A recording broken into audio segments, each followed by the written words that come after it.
छात्रों, आज हम रचना विभाग में यानी उपयोजित लेखन में निबंध लेखन के बारे में चर्चा करेंगे, जिसमें परीक्षा में अंक 7 होते हैं। हिंदी की कृति पत्रिका में निबंध लेखन के लिए विषय दिए जाते हैं। किसी एक विषय पर 80 से 100 शब्दों में एक निबंध लिखने के लिए कहा जाता है। यानी हिंदी 8वीं, 9वीं और 10वीं के लिए हिंदी की जो कृति पत्रिकाएं होती है, उस कृति पत्रिका में प्रश्न क्रमांक 5E में निबंध लेखन आपको दिया जाता है और इस निबंध लिखने के लिए आपको कम से कम 80 से 100 शब्दों में आपको यह निबंध लिखना पड़ता है।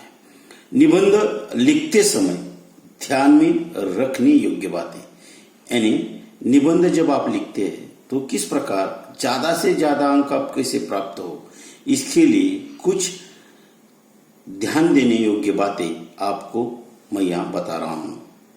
सबसे पहले निबंध के विषय पर विचार कर उसकी रूपरेखा तैयार कीजिए। यानी मुझे निबंध किस प्रकार लिखना है, इसके बारे में आपके मन में विचार करें, उसकी रूपरेखा तैयार करें और जो निबंध आपने चुना है उस पर आपको विचार करना पड़ता है। दूसरी बात, निबंध का प्रारंभ यानी शुरुआत आकर्षक और स्वाभाविक होना चाहिए। विषय की व्याख्या देकर किसी उदाहरण, चुटकुले या कविता की पंक्ति से निबंध का प्रारंभ किया जा सकता है। यानी निबंध लिखते समय आपकी निबंध की शुरुआत अच्छी होनी चाहिए। कोई चुटकुला देकर, कोई मुहावरा, कोई कहावत, कोई अलंकार देकर आप निबंध का प्रारंभ कर सकते हैं, जिसकी वजह से आपका प्रारंभ यानी शुरुआत अच्छी होती है। मध्य भाग में पूरे विषय का प्रतिपादन हो सके, यानी जो आपने विषय चुना है उस विषय की चर्चा मध्य भाग में आपको करनी है और लिखनी है। निबंध के भिन्न भिन्न मुद्दों के लिए अलग अलग परिचय होनी चाहिए। यानी निबंध लिखते समय जो आपका मुद्दा है उस मुद्दे पर आकर भिन्न भिन्न अलग अलग जो मुद्दे होते हैं उस मुद्दों का आपको परिचय करना चाहिए। दूसरी बात, इस मुहावरे में अलंकार, मुहावरे, कहावतें, तुलना आदि प्रयोगों से निबंध का सौंदर्य बढ़ाया जा सकता है। इनका प्रयोग उचित स्थान पर और उचित ढंग से होना चाहिए। यानी निबंध लिखते समय अलंकार, मुहावरे, कहावतें, तुलना, इनका सही उपयोग आपको करना है, जिसकी वजह से आपके निबंध की सौंदर्यता यानी पढ़ने वाले को वह अच्छी लगे और उसकी सौंदर्यता बढ़ जाती है और उसका उचित स्थान पर उसका उपयोग करना आवश्यक होता है। वाक्य छोटे, स्पष्ट और अर्थपूर्ण होने चाहिए। जो आप लिख रहे हैं, वाक्य जो लिख रहे हो वो छोटे हो, स्पष्ट रूप हो और अर्थपूर्ण होना अत्यंत आवश्यक होता है। निबंध का अंत आकर्षक, स्पष्ट, संक्षिप्त और भावपूर्ण होना चाहिए। यानी निबंध का अंत जैसे आप शुरुआत करते हैं वह शुरुआत अंतिम तक आनी चाहिए, वो आकर्षक होनी चाहिए, स्पष्ट होनी चाहिए और संक्षिप्त रूप में होना चाहिए और भावपूर्ण होना अत्यंत आवश्यक होता है। अब निबंध जो आपको परीक्षा में दिए जाते हैं उसके बारे में अब हम जानकारी हासिल करेंगे। पाठ्यक्रम में निबंध के 5 प्रकार आपको दिए जाते हैं।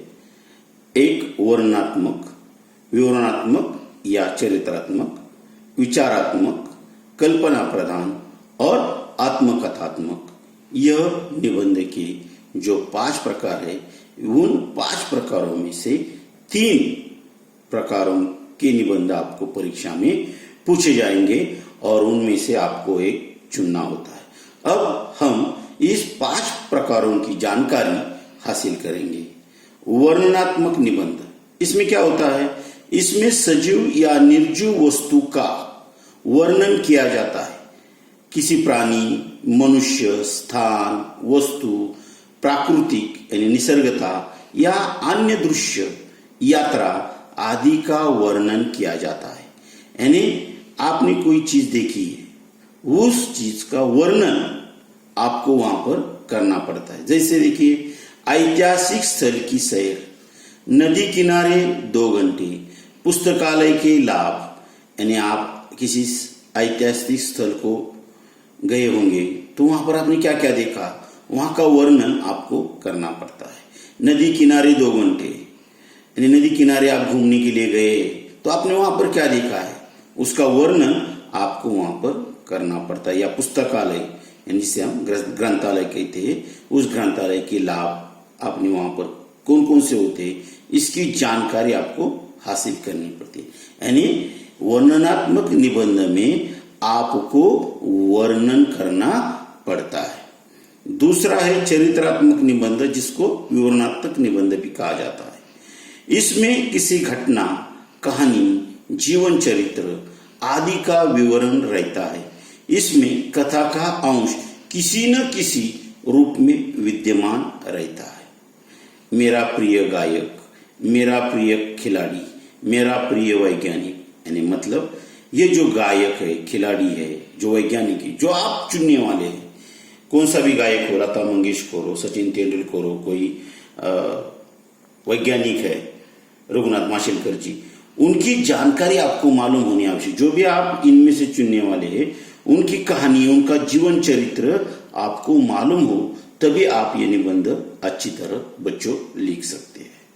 तीसरा प्रकार है विचारात्मक निबंध। विचारात्मक निबंध में बुद्धि, गंभीर चिंतन एवं विचारों का महत्व अधिक होता है। इसमें कल्पना का पुट नहीं के बराबर होता है। इसकी आधारशिला तर्क प्रणाली होती है।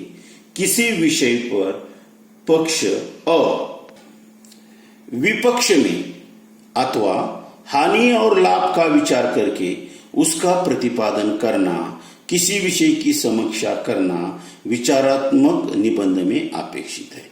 मतलब जो निबंध होता है विचारात्मक निबंध, इस निबंध में बुद्धि, गंभीर चिंतन एवं विचारों का महत्व अधिक होता है। इसमें कल्पना नहीं की जा सकती कि ऐसा है वैसा है, उस प्रकार की कल्पना नहीं की जाती। कि जो आपको विषय दिया जाता है, उस विषय में पक्ष विपक्ष, हानि और लाभ, इनका विचार करके वहां पर आपको प्रतिपादन करना पड़ता है।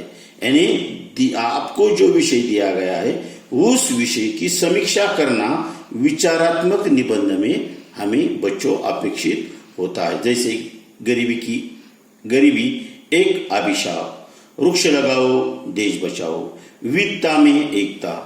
अगर ये निबंध आपने देखे तो इसमें पक्ष विपक्ष, हानि और लाभ, इसका विचार करके उसकी समीक्षा अगर करें, यानी ये निबंध लिखते समय आपको विचार करना पड़ता है।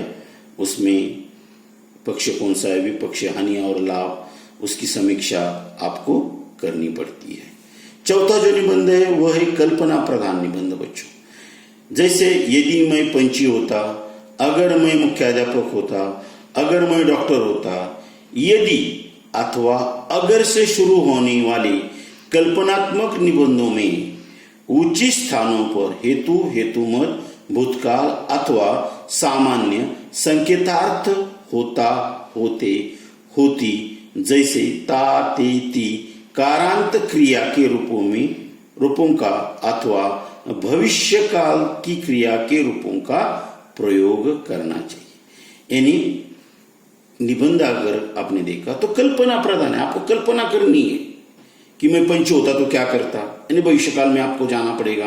अगर मैं मुख्याध्यापक होता, अगर मैं डॉक्टर होता तो क्या होता, मैं क्या क्या करता, ये कल्पना आपको बच्चों यहाँ पर करनी पड़ती है। यानी कल्पना प्रधान निबंध जो है वो निबंध इस प्रकार के होते हैं।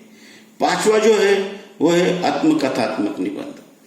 आत्मकथा किसी वस्तु, प्राणी या व्यक्ति की लिखनी होती है। जिस वस्तु, प्राणी या व्यक्ति की आत्मकथा लिखनी है, विद्यार्थी अपने आप को वो वस्तु, प्राणी या व्यक्ति मानकर ही पूरा निबंध लिखे।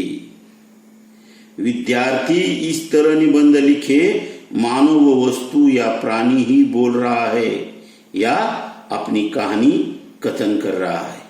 प्रायः आत्मकथा में वस्तु या प्राणी अपनी जीवन कहानी अर्थात जन्म, बचपन, जवानी, बुढ़ापा, उसके सुख दुख, संकट आदि बातों का क्रम से वर्णन प्रस्तुत करता है। यानी आत्मकथा लिखते समय आप खुद वो व्यक्ति है, वस्तु है या प्राणी है, या आपको खुद समझना है और उस प्रकार उसमें, उस कहानी में उस व्यक्ति का जन्म कब हुआ, उसका बचपन कैसा गया, जवानी कैसी गई, बुढ़ापा आ गया है, अब किस अवस्था में वो है, ये सारे सुख दुख, संकट आदि बातों को अगर आप क्रम से लिखे तो ये निबंध बहुत अच्छा लिखा जाता है। जैसे फटी पुस्तक की आत्मकथा मैं हिमालय बोल रहा हूं। तो बच्चों, अभी हमने देखा कि पाठ्यक्रम में भी जो निबंध की 5 प्रकार है, वर्णनात्मक, विवरणात्मक, विचारात्मक, कल्पना प्रधान आणि आत्मकथा, इसकी जानकारी अभी हमने हासिल की। और जो निबंध जो है अगर आपने लिखने की कोशिश की, इसको 7 अंक है बच्चों, और इस 7 अंकों में कम से कम 5 या 6 अंक हमें प्राप्त ही होते हैं। लेकिन अगर हम इन प्रकारों को जाने तो इस प्रकार कौन कौन से और किस प्रकार निबंध आते हैं, इसकी जानकारी अगर आपने हासिल की तो आपको इस परीक्षा में, यानी आने वाली परीक्षा में आपको अच्छे अंक प्राप्त हो सकते हैं। तो इस प्रकार आपने इन 5 प्रकारों का अध्ययन, हमने 5 प्रकारों का इस प्रकार अध्ययन किया है। अगर आपको यह वीडियो अच्छा लगे तो आप उसे शेयर करें। धन्यवाद।